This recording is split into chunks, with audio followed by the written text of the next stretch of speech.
स्नान करता है उसका मन आत्मा पवित्र हो जाती है। कहते महाराज संसार में आए हैं 84 लाख दुनिया, सब में महाराज हमें परमात्मा की प्राप्ति नहीं हो पाती। एक मनुष्य शरीर ही है जिसमें हम भगवान की अनन्य भक्ति को कर सकते हैं। भक्ति क्या है महाराज? भक्ति बड़ी नाम ही भक्ति जो है महाराज, ये जिसके अंदर आ जाती है वो हर वस्तु का नाम बदल देती है। भक्ति जो है महाराज हर वस्तु का नाम बदल देती है। कि भक्ति जब भोजन में प्रवेश करती है तो वो भोजन रोटी नहीं लेकर कहते हैं महाराज क्या हो जाता है? प्रसाद बन जाता है। घर में बैठे होते हैं रोटी खा लो परंतु जब मंदिर में जाएंगे तो वही भोजन वही प्रसाद छक के जाना है। कहते भक्ति जिसमें प्रवेश कर गई वो भोजन क्या बन गया महाराज? प्रसाद बन गया। और कहते हैं जो भक्ति भूख में प्रवेश कर गई तो क्या बन गया? वो व्रत हो गया। रोटी नहीं खानी है मात्र। तो भक्ति का प्रभाव क्या है महाराज? ऐसे भूखे हो तो कोई नहीं कहता कि महाराज व्रत रखा। कहते महाराज जब ये भक्ति भूख में प्रवेश करती है तो उसे व्रत बना लेती है। और ये भक्ति जब कहते महाराज पानी में प्रवेश करती है तो उसको क्या बना देती है? भगवान का चरणामृत बना देती है। चरणामृत ले लो कहते महाराज भगवान। और कहते हैं जब ये भक्ति सफर में प्रवेश कर देती है तो कहते हैं उस सफर को क्या बना देती है? यात्रा बना देती है। भाई वृंदावन की यात्रा के लिए जा रहे हैं, कोई जाने का तो बहुत बताइए। कोई ये नहीं कहता भी महाराज पास चले हुए यात्रा।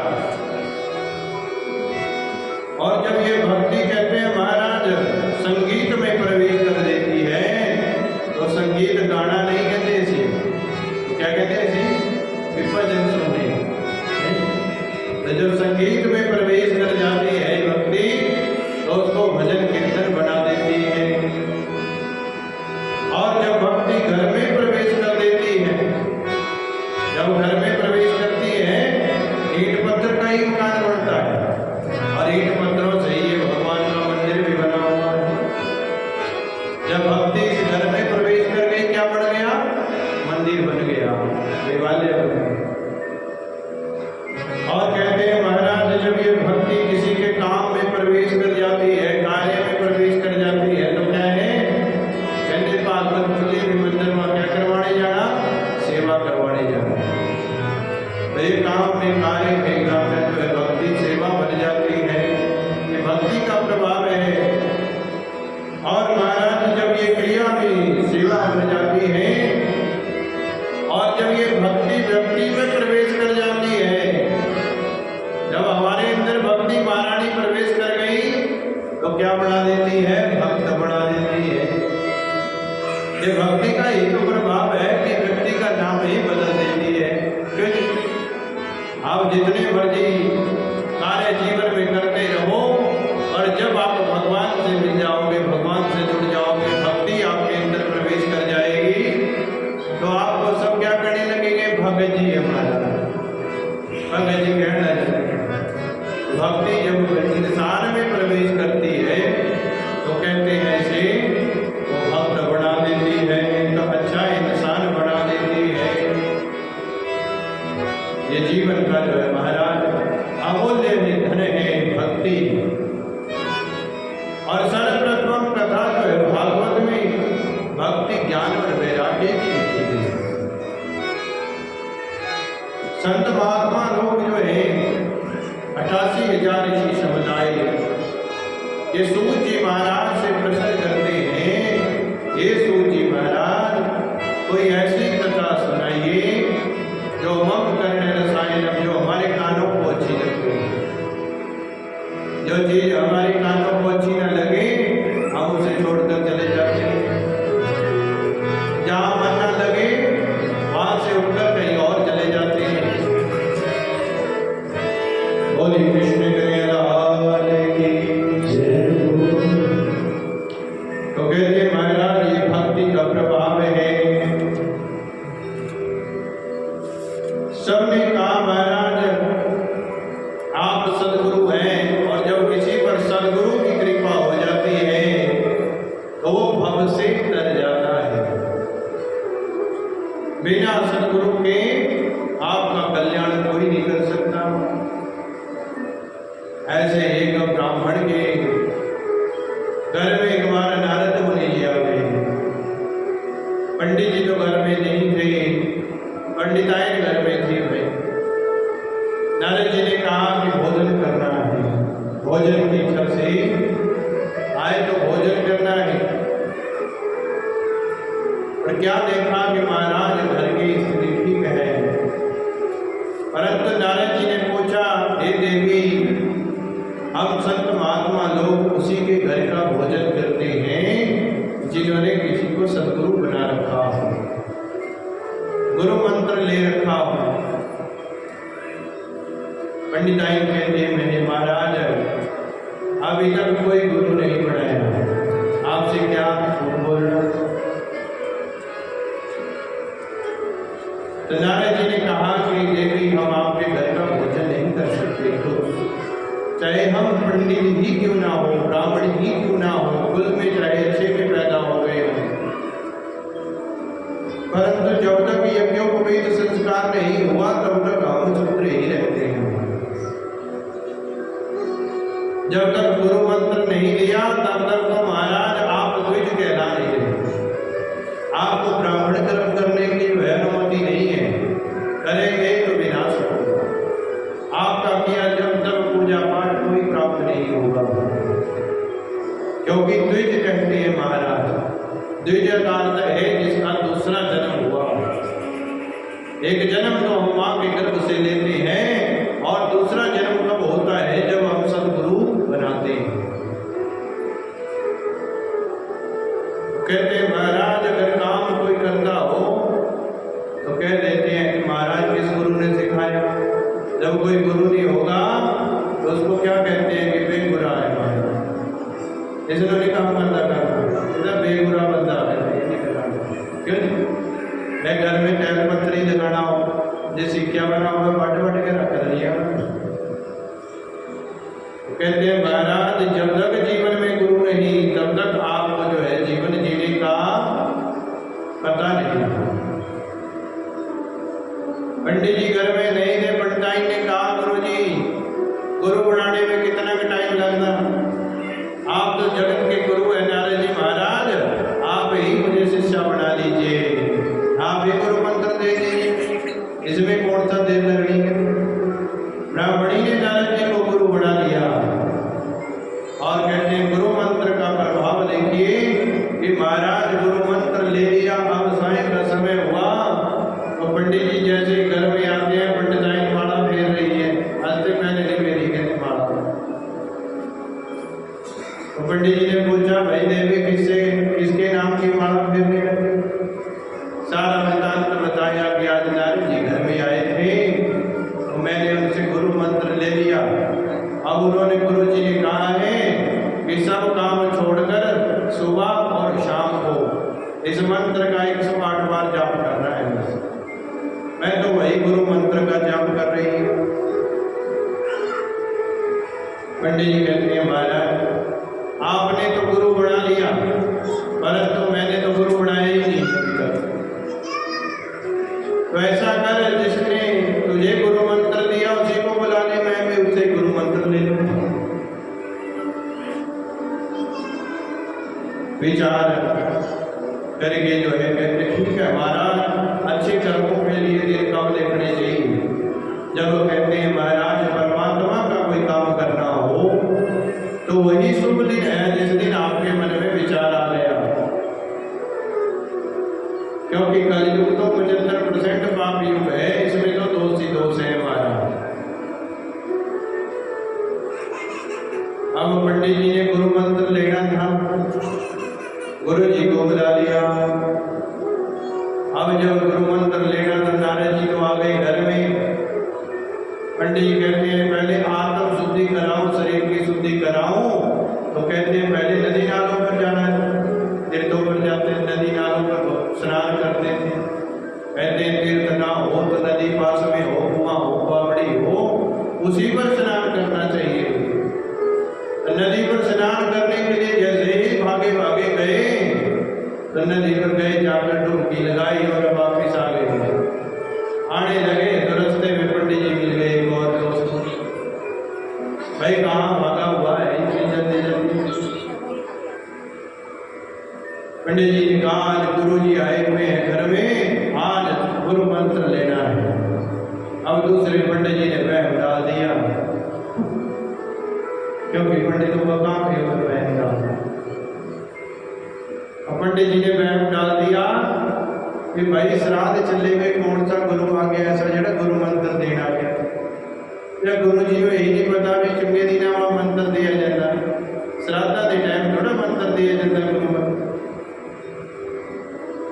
पंडित जी वहम में बह गए, घर आके कहते गुरु जी माफ करे हो, जब थानू यही नहीं पता भी दिन केड़े चले हुए, श्राद्धा में कौन है जो चंगे काम कर। श्राद्धा के बाद नवरात्रे आ जाने, कहते नवरात्रे में गुरु मंत्र लोगे होंगे। इस कथा से ये क्रम है कि महाराज जब घर में कहते हैं संत आ गए, ब्राह्मण आ गए, वही शुभ दिन मानना चाहिए।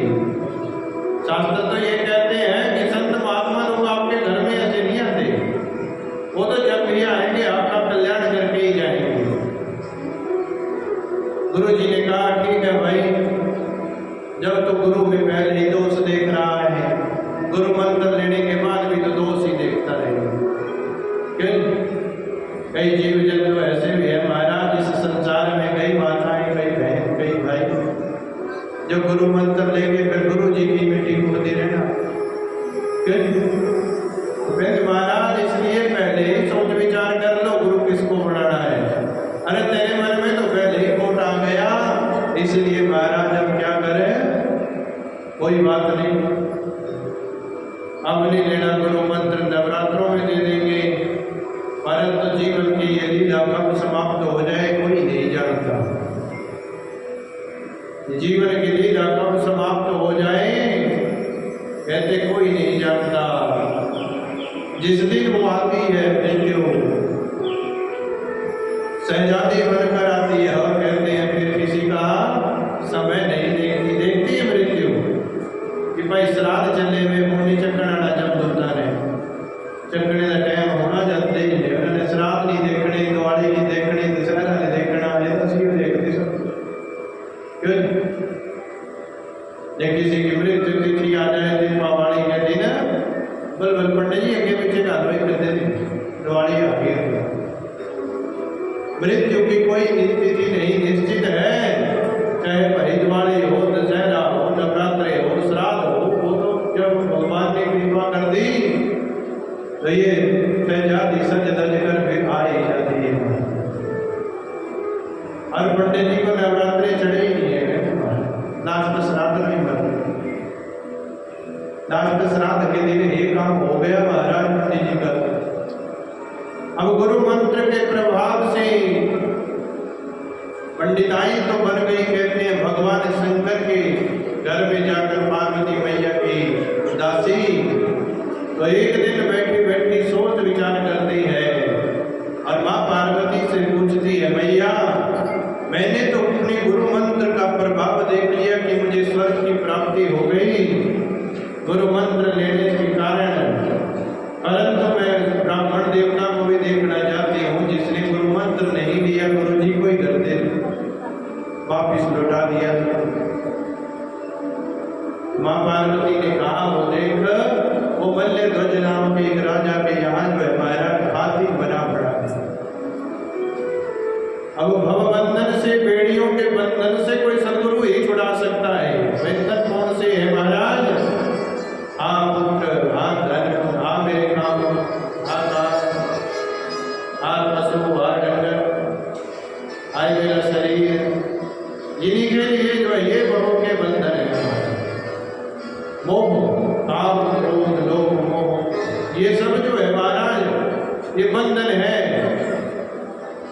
उन्हीं बंधनों में फंसा हुआ है महाराज। देख लो तेरा पति अब हाथी की जोगी में है, देख लो कितने संगल पाए हुए हैं, पैर भी बंधे हुए हैं और मोटे मोटे संगलों से बांध कर रखा हुआ है। कहते हैं भैया एक कृपा कर दो, इसको बंधन से मुक्त करवा दो। पार्वती मैया ने कहा तुझे जाना पड़ेगा और फलस्वरूप देवी की प्रभाव से ये मुक्त होगा। क्या करना पड़ेगा? अब तुझे फिर जन्म लेना पड़ेगा और वहां से जो है वो ब्राह्मणी फिर राजा की पुत्री बनकर आई और आकर जो है महाराज बड़ी हो गई तो अब रोज हाथी को ही देखती है, स्मृति याद बनी हुई कि अगर उस समय गुरु मंत्र लिया होता तो तेरा कल्याण हो जाता, तेरा कल्याण हो जाता, तेरा कल्याण हो जाता। परंतु वो चूक हो गई। अब देख तेरा हाथी बना घूम रहा है। स्वयंवर हुआ तो अब स्वयंवर में बड़े बड़े राजा महाराजा आए, परंतु राजा महाराजा के गले में नहीं हाथ डालते। और किसके गले में? वो हाथी के गले में जाके हाथ डालती। एक बार स्वयंवर हुआ, स्थगित हो गया। महाराज कोई हाथी को भी अपना पति बनाता है, समझाएंगे। फिर स्वयंवर रखा, फिर हाथी के गले में। फिर उससे पूछा गया कि तो हाथी के गले में बार बार वरमाला क्यों डाल रही है? उसने बताया कि पूर्व जन्म में ये मेरे पति देव थे, मैंने गुरु मंत्र लिया, भगवान के लोक को प्राप्त हो गई और इसने गुरु जी को अपने घर से लौटा दिया था। इसका मंगल नहीं हो पाया, जिसके कारण महाराज अभी जन्म मरण के चक्र में बड़ा हाथी बना हुआ। तो कहते हैं इसको मुक्त करवाना है। फिर नारद जी को बुलाया गया। नारद जी अब कृपा कर दो महाराज। और हाथी को ही गुरु मंत्र दिया गया। जैसे ही कान में वो 3 बार गुरु मंत्र का उच्चारण किया गया, उसी समय वो हाथी इंसान बन गया और मुक्ति को प्राप्त हो गई। ये गुरु मंत्र का प्रभाव है महाराज, ये गुरु मंत्र का प्रभाव है कि जीवन में गुरु होना चाहिए। तभी तो भागवत में भी सबसे पहले प्रयच्छति गुरु प्रीतो योगी कर। अगर किसी के ऊपर गुरु की कृपा हो गई तो महाराज उनको योगियों के लिए दुर्लभ विवेक प्राप्त हो जाता है। राजा परीक्षित को मरने का दुख हुआ तो सुखदेव जैसा गुरु मिल गया तो क्या हो गया? उपाय हो गए। अंतिम समय में कोई इच्छा न रही, यही मुक्ति है हमारी। समझ लो जब तक प्राण त्यागते रहेंगे किसी न किसी इच्छा में, तब तक जो है मुक्ति नहीं होगी। फल स्वरूप जो है महाराज प्रियच्छति गुरु प्रीतो वैकुंठम योगी दुर्लभम। हे गुरुदेव महाराज कृपा करिए, जो योगियों के लिए दुर्लभ है वो वैकुंठ भी हमें प्राप्त हो सकता है अगर आप कृपा करें। सूची महाराज कहते हैं कि प्रीति शोन चित्ते अयतो वचमी विचार्य च सर्व सिद्धांत निष्पन्नम संसार भयनाशनम। सूची महाराज कहते हैं आपका प्रेम है मुझसे, तब आप ऐसी बातें करते हैं। आप भी तो ज्ञानी हैं, ज्ञानी उम्र में भी बड़े, आपके प्रेम कर में है। सबसे बड़ा दुख संसार में किस चीज का है महाराज? मरने का दुख ही सबसे बड़ा है। मरने का दुख सबसे बड़ा है महाराज। कि संसार भयनाश, संसार से भी भय को मिटा देंगे ऐसा कोई व्यवसाय कथा कही, ऐसी कोई कथा कहिए मां जो मरने के दुख से भी जुड़ाने, ऐसी कथा जानना चाहते हैं मां।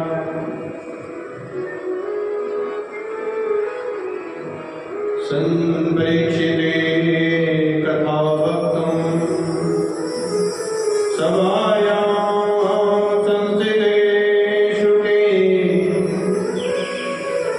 सुधां कुम्भं गृहत्वैवं देवास्तत्र समागमन्। कहते महाराज जिस समय परीक्षित पर मरने का दुख पड़ा, उस समय जो है महाराज क्या हुआ, परीक्षित पर दुख पड़ा तो सुखदेव जी जैसे गुरु की कृपा हुई और उनको जो है मरने के दुख से छुड़ाने के लिए उन्होंने भागवत महापुराण की कथा सुनाने लगी। जैसे ही कथा आरंभ की गई उसी समय दूरदेश तक सबको बुलाया गया, सबका विचार किया। दूरदेश तक जो है महाराज निमंत्रण दिए गए, परंतु उसी समय द्वैताओं को भी पता चल गया कि सुखदेव जी महाराज कोई दिव्य कथा सुनाने वाले हैं और ये कथा जो है महाराज धरातल पर ही सुन रहे, धरती पर ही मिलती है ये कथा, वहां स्वर्ग में नहीं मिलेगी, धरती पर ही मिलती है। तभी संत महात्मा कहते हैं कि सदा सेव्य श्रीमद् भागवत, इसका सेवन सदा करते रहना। देवता लोग भी बड़े खुश हुए महाराज, अगर ये कथा लोगों को सुना दी गई तो महाराज हो सकता है कि वो पुण्य अर्जित करके हमसे भी बड़े बन जाए, क्योंकि इंद्र महाराज वो सबसे पहले बड़ी गद्दी के खतरा पड़े, ना तो वो किसी को तप करने देते हैं, ना किसी को ध्यान या किसी को जब भी कोई भक्ति करता है तो उसे बड़ी गति का खतरा पड़ जाता है, वो तप भंग करने के लिए पहुंचते हैं। अभी भी देवता लोगों ने क्या सोचा, महाराज सुखदेव के द्वारा जो सुनाई जा रही कथा है ये कहीं किसी इंसानों ने सुन ली तो कहीं हमसे भी बड़े न बन जाए, इसीलिए रोकने के लिए आगे क्या लेकर एक अमृत का कलश लिए हुए हाथों में पहुंच गए महाराज सुखदेव जी के पास और कहा, महाराज सुधाकुम्भं गृहत्वैव देवास्तत्र समागमन्। उसी समय आगमन हो गया देवताओं का और कलश हाथ में लिए हुए कहते हैं, महाराज हे सुखदेव जी कृपा करिए, परीक्षित को तो मरने का ही दुख है, वो तो मरने वाले हैं, यही दुख है कि मैं मरने वाला हूँ, क्या करना चाहिए मर्द धर्मा व्यक्ति को। आप ऐसा करिए जो मरने के दुख से भी छुड़ा दे, वही अमृत लेकर आए हैं हम, क्योंकि जो अमृत पी लेता है वो अमर हो जाता है, उसको मरने की भी चिंता ही नहीं रहती। इसलिए हम आपको अमृत कलसा देते हैं, इसमें से थोड़ा सा अमृत परीक्षित को पिला दीजिए और महाराज जी अमर हो जाएंगे, मरने के दुख से बच जाएंगे। सुखदेव जी सोचने लगे, संत महात्मा है कि महाराज देवता लोग इतनी बहुमूल्य चीज ऐसे थोड़े किसी को प्रदान कर देते हैं, क्यों 80 करोड़ रुपए का सोना जो है किसी ने 100 ले सुखदेव जी महाराज ने जो सुना, सुनते रहे। देवताओं ने कहा, महाराज ये जो कथा अमृत है वो आप परीक्षित को पिलाने की बजाय हमें पिला दीजिए और बदले में हम आपको ये अमृत पिला देंगे, परीक्षित को मरने का दुख ही चला जाएगा। देवता लोग नहीं चाहते थे कि ये कथा हम भी सुनाए या हमें भी सुनने को मिले, क्योंकि कलिकाल में प्रधान कथा श्रीमद् भागवत महापुराण। देवता लोगों ने जैसे ही महाराज कहा कि महाराज हमें ये कथा सुना दीजिए, कथा अमृत पान करवा दीजिए, उसी समय जो है गुरु सुखदेव जी क्रोध में बोल रहे कि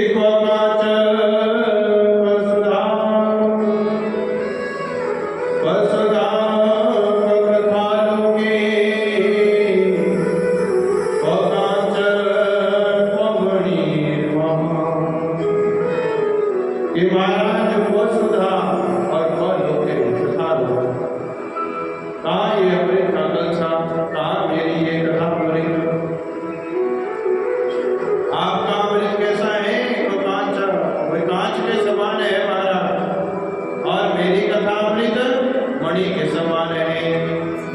कोई कहे भाई ये कांच की चमकने वाली चीज दे दो और बहुमूल्य मणि मुझे दे दो, तो कौन घाटे का सौदा करेगा? इसीलिए महाराज आपका अमृत तो कांच है और हमारा कथा अमृत ये तो मणियों के समान है महाराज। ये देवता लोगों, आप श्रोता बनकर कथा सुनने आते तो आपको कथा सुनाई जानी। कथा मैंने सुनने के लिए किसी को दी, क्या करें महाराज? कथा में कुछ लोग बड़े बड़े भी आ जाते हैं, सोच ले भाई साहब कुर्सियां दे दो, साढ़ा मान सम्मान करें, वे कहना हार मान पड़े। परंतु कथा में तो कहते नियम ये है कि चाहे कोई भी आ जाए उनको बैठकर ही कथा सुनने के लिए कहा है। कथा में जो है महाराज कोई जो है बड़ा छोटा नहीं है। आपको पता है सूत जी महाराज जिस समय कथा सुना रहे थे, कथा है कि सूत जी महाराज का गला काटने दाऊ जी ने कथा है कि सूत जी महाराज जिस समय स्वर्गादि ऋषियों को कथा सुना रहे थे तो कथा के बीचों बीच बलराम जी आ गए थे।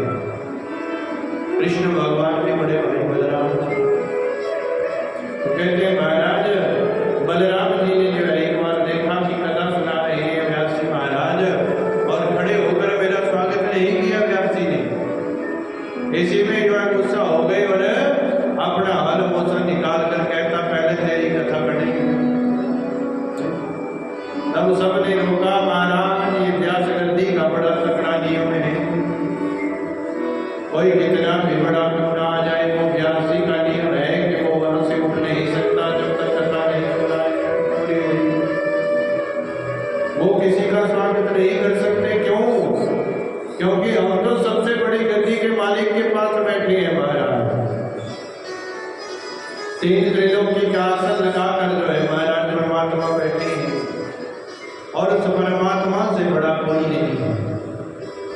इसीलिए हमारी जय जयकार थोड़े लोग करते हैं, ये तो भगवान बाकी बिहारी की कृपा है। इनके लिए जो है महाराज सब साधन है, इनके लिए झुकती है दुनिया, जो हमारे लिए स्वामी है। फल स्वरूप जो है महाराज आप कथा सुनने आते आराम से बैठते तो आपको कथा सुनाई जाती, पर आप अब मुझे लगाने लगे कथा का, और कहाँ आपका कांच और कहाँ मेरी मणि, कहाँ आपका अमृत कहाँ मेरी कथा। सुखदेव जी को गुस्सा आ गया, उसी समय देवताओं को वहां से डांट कर भगा दिया। तदा सबके सामने डांट लगा दी सुखदेव जी महाराज ने, जाओ देवताओं आपको ये कथा नहीं सुनाऊंगा। और कहते महाराज ये जीव जिस चीज की हमें जरूरत होती है वही चीज हम ग्रहण करते हैं। जिस चीज की जरूरत हो जीवन में वही ग्रहण की जाती है। अगर कथा की जरूरत है इस शरीर को, इस मन को, इस आत्मा को, तो वही कथा सुन सकते हो महाराज। अगर जरूरत ही नहीं है तो कहते हैं कथा भी नहीं सुनी जाती। दुकान वाले के पास जाते हैं, कपड़े ढेर लगा देते हैं देखने के लिए, जो मन को पसंद आएगा एक सूट लेना 20 देखने है। उसी प्रकार की कर्म है हमारा। ये भगवान की कथा जिनको अच्छी लगती है वही कथा सुन सकते हैं। कथा ज्ञान की चर्चा है। नाचना गाना इसमें जो है हमारा सुखदेव जी कहते हैं नहीं होना चाहिए। नाचना गाना तो ये है कि भाई कोई सो गया तो उसको जगाने के लिए हरी चर्चा है, हरी नाम है। उसके लिए भी क्या है कि महाराज 2-4 जो है कीर्तन के लिए भगवान ने इसमें ही मंत्र दिए हुए हैं। ओम नमो नारायण ये मंत्र है। ओम नमो भगवते वासुदेवाय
जप भी होता है। भज मंत्र है जो महाराज ऊंचे स्वर में गाए नहीं जा सकते, परंतु ये भागवत में है। ये मंत्र है तो महाराज इसको गाया भी जा सकता है और जपा भी जा सकता है। ओम नमो भगवते वासुदेवाय। ध्रुव जी ने ध्रुव पद को प्राप्त कर लिया, प्रहलाद जी ने भगवान को इसी से प्राप्त कर दिया। नारद जी पिछले जन्म में दासी के पुत्र थे, पहले पूर्व जन्म में, और फिर संतों से ये मंत्र मिल गया, महामंत्र, और इसी को जब कर जो है महाराज कहते हैं भगवान को प्राप्त हो गई। फलस्वरूप तो है महाराज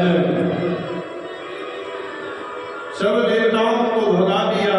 जिस समय देवताओं को भगाया गया, सब देवता ब्रह्मा जी के पास पहुंच गए, और ब्रह्मा जी के पास जाकर सब शिकायत करते हैं, महाराज हमें तो सुखदेव जी ने वहां से भगा दिया हमें वहां से, बेइज्जती करते हमारी तो इतनी जनता, इतने भक्त बैठे थे, वहां पंडित जी ने पूछा ही नहीं। तो महाराज क्या हुआ कि सब देवता लोग जाकर ब्रह्मा जी के पास अपना दुख बताने लगे, और जैसे ही दुख बता रहे थे ब्रह्मा जी ने आश्वासन दिया, महाराज ज्यादा समय थोड़ी है परीक्षित के पास।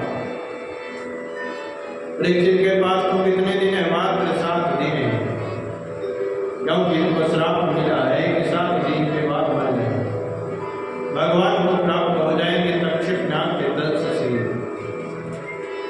और फलस्वरूप कहते हैं महाराज ज्यादा समय तो देखना नहीं पड़ेगा, इसलिए थोड़े दिन रुक जाओ, फिर देखते हैं इस कथामृत को पान करने से क्या फल मिला। क्या फल मिला महाराज? जैसे ही परीक्षित जा गए हैं मरकर, मोक्ष को प्राप्त किया, तो ब्रह्मलोक से ऊपर का लोक है विष्णु लोक, उस वैकुंठ लोक की प्राप्ति हो गई। जैसे ही वैकुंठ लोक की प्राप्ति हो गई, सब देवता ब्रह्मा आदि खड़े होकर देखते हैं केराक्य मोक्षम तथावीक्ष्य पुराधाता विस्मिता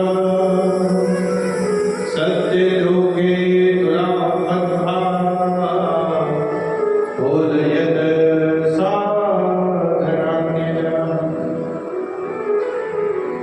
ब्रह्मा जी ने जो है महाराज अपने लोक में एक तराजू बांधी, सत्य लोक, और वहां जाकर जो है तकड़ी बांध कर कहा, महाराज सब धर्म ग्रंथों को एक साइड रखो, और भागवत पुराण को एक साइड रख दिया। तो क्या हुआ महाराज? तोड़ने लगे, ऐसा कौन सा फल है इस कथा में? क्या सत्य है पुराण पढ़ने से, 18 उपनिषद पढ़ने से, वेद आदि पढ़ने से क्या फल मिलता है? कहते हैं वो सब के सब जो है ग्रंथ एक साइड रख दिए गए और भागवत जी को एक साइड रख दिया। तो क्या फल देखा कि महाराज सुसाधनी रह गए हल्के कि बलड़ा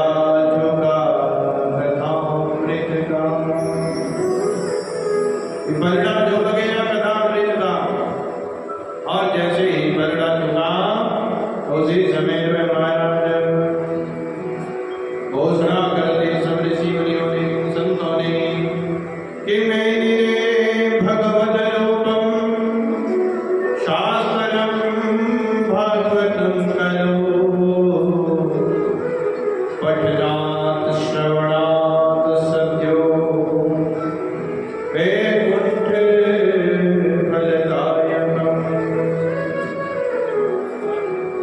सबने जो है महाराज उसी समय घोषणा कर दी। क्या घोषणा कर दी? कि महाराज जितने भी फल हैं कलयुग के अंदर शास्त्र पढ़ने का, वो केवल एक भागवत को पढ़ने से ही मिल जाएगा। पठनात् श्रवणात् सत्य, पढ़ने से, सुनने से, सुनाने से जो है महाराज सबको एक समान फल की प्राप्ति होगी। क्योंकि क्योंकि भगवान कहते हैं कथा कहने वाला भी मैं ही हूँ, करवाने वाला भी मैं ही हूँ और सुनने वाला भी मैं ही हूँ। इसलिए भेद किसी में नहीं है। क्यों भेद नहीं? भगवान कहते हैं मैं तीनों को एक ही इच्छा फल देता हूँ। जो कथा को कह रहा है वो भी मेरा ही स्वरूप है, जो करवाने वाले हैं वो भी मेरा ही स्वरूप है और सुनने वाले भी मेरा ही स्वरूप है। क्योंकि ईश्वर सजीव विनाशी ये सब उसी परमात्मा का है। और भले सरोवर में महाराज सभी ऋषि मुनियों ने कहा जो पढ़ेगा सुनेगा सुनाएगा उनको वैकुंठ की प्राप्ति हो जाएगी। कहते महाराज हम तो बार बार सुनते हैं, बार बार पढ़ते हैं, बार बार करते हैं, फिर भी हमें भगवान की प्राप्ति क्यों नहीं हो रही? तो कहते हैं महाराज इसमें मनन श्रवण करने में भेद जब बढ़ जाए तो कहते हैं महाराज हमें उसका फल कम मिलता है। क्योंकि कलयुग के अंदर एक ध्यान में जो है कथा सुननी बहुत मुश्किल है। और ये ऐसा दिव्य ग्रंथ है महाराज, एक साल भी अगर सुनाते नहीं। ऋषि मुनियों ने कितना नैमिषारण्य की पावन भूमि पर सहस्र सम्मास 1000 संवत्सरों के यानी कि सालों का जो है महाराज एक कथा सुनने के लिए हम 1000 सालों तक कथा ही सुनेंगे। और हमारे पास इतना समय ही नहीं है। कलयुगी लोगों के पास कितनी उम्र है? कोई 60, कोई 70, उसमें से भी 20 वर्ष तो पता ही नहीं क्या है। 20 वर्ष तो ऐसे ही गुजर जाते हैं। जब 22-25 के हुए तो विवाह हो गया, फिर बच्चों का लालन पालन करने में गुजर गए। और जब बच्चे आप बड़े हो गए, विवाह हो गया, तो फिर सोचते भी उन लोगों अगर आजड़िया था कहते ऐसी सुखी हो जाए। भगवान जाने दे भाई कोई ये सुखी होता क्यों? कोई ये सुखी होता नहीं तो फिर महाराज रोज झगड़ा वही। फिर आगे क्या हो गए, उससे निवृत्त हुए थोड़े से, फिर पोती हो गए महाराज। फिर पोतियां के चक्कर में पड़ गए। फिर कहते मुंह से प्यारा कोई नहीं भाई बहुत काम करने में चक्कर नहीं है। जो भगवान के साथ भक्ति करने का टाइम हुआ तो महाराज फिर कहते हैं पुत्रों को पौत्रों को दोहित्रों को पालने में समय गुजर गया। बोले कृष्ण की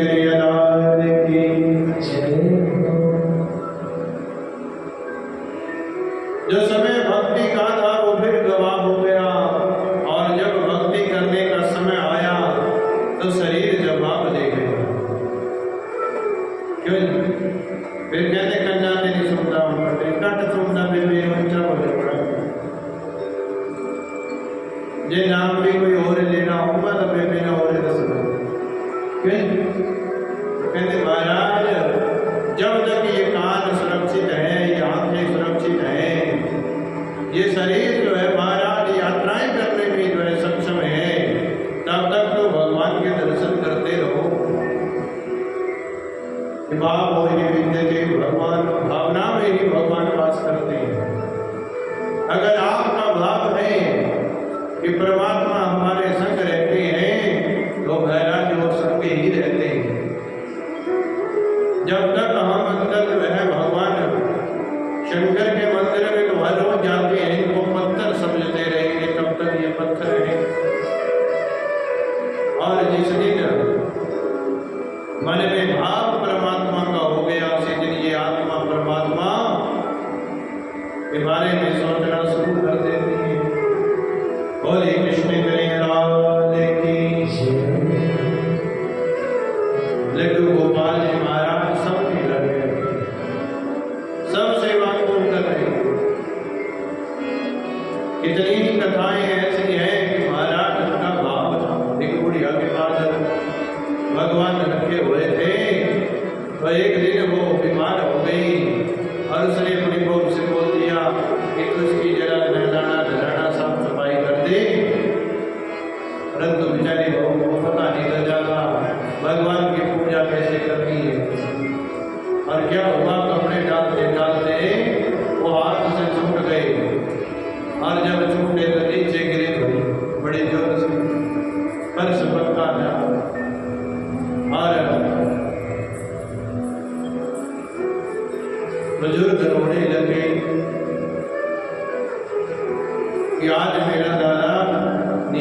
ये तो पितड़ की मूर्ति है, इसको भी कोई चोट लगती है। कहते महाराज बड़ी अम्मा पूरी रात नहीं सोई और सुबह होते फिर डॉक्टर को बुला ही दिया। और कहते हैं महाराज उस डॉक्टर ने जैसे ही देखा वो कहता है भाई कौन बीमार है? कहती है लड्डू गोपाल गिर थे, मैं कल की बोल रही हूँ उसको डॉक्टर साहब को बुलाओ, डॉक्टर साहब को बुलाओ। डॉक्टर साहब कहते हैं अम्मा इसका क्या देखूं मैं, इसकी कौन सी नब्ज चलती है, कौन से हृदय की धड़कन चलती है? माँ कहती है भाई इसका सब कुछ चलता है, इसने पूरी रात मुझे सोने नहीं दिया। भैया मुझे चोट लग गई, मेरी फिक्र कोई नहीं तेरे घर में करता है, तू ही करती है बस। अगर किसी को फिक्र होती तो मेरे को डॉक्टर बुलाते। कहते हैं महाराज को कानों में लगाने वाला होता है, जैसे ही लड्डू भगवान के हृदय में रखा गया तो कहते हैं महाराज वो हृदय धड़क रहा था। डॉक्टर साहब भी महाराज चंगे हो गए।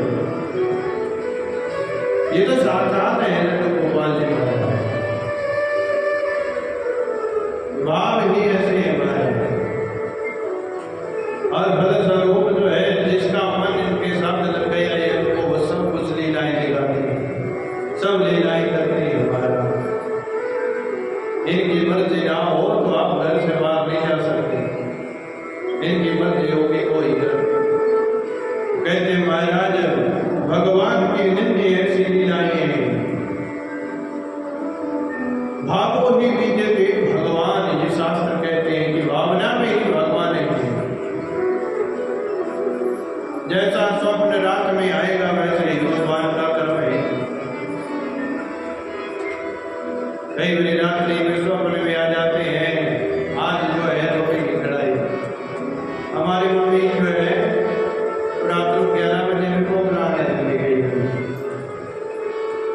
भाई कहती है भूखा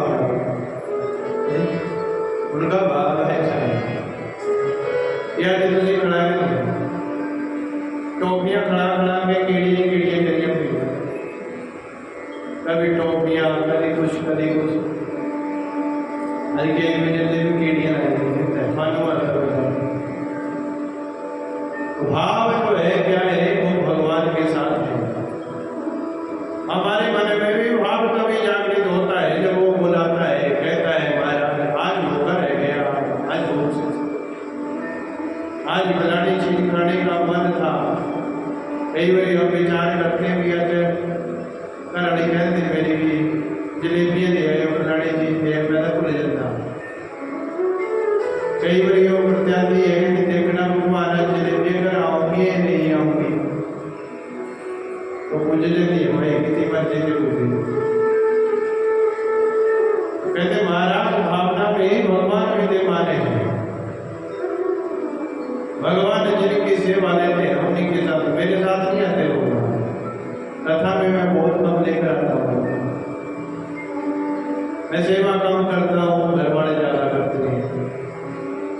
लड्डू गोपाल जी आते नहीं हो करती मैंने इनमें जुड़ी। कई बार कहता मैं चलो पता नहीं चल दे, कहते नहीं बिगड़ी नहीं ना तुसी रोटी बनानी ना बनाना ना बनाना दुए कहना भी पंडित जी तो बना दे। तो कहते महाराज उनका भाव वैसा जुड़ चुका है। भगवान की कृपा है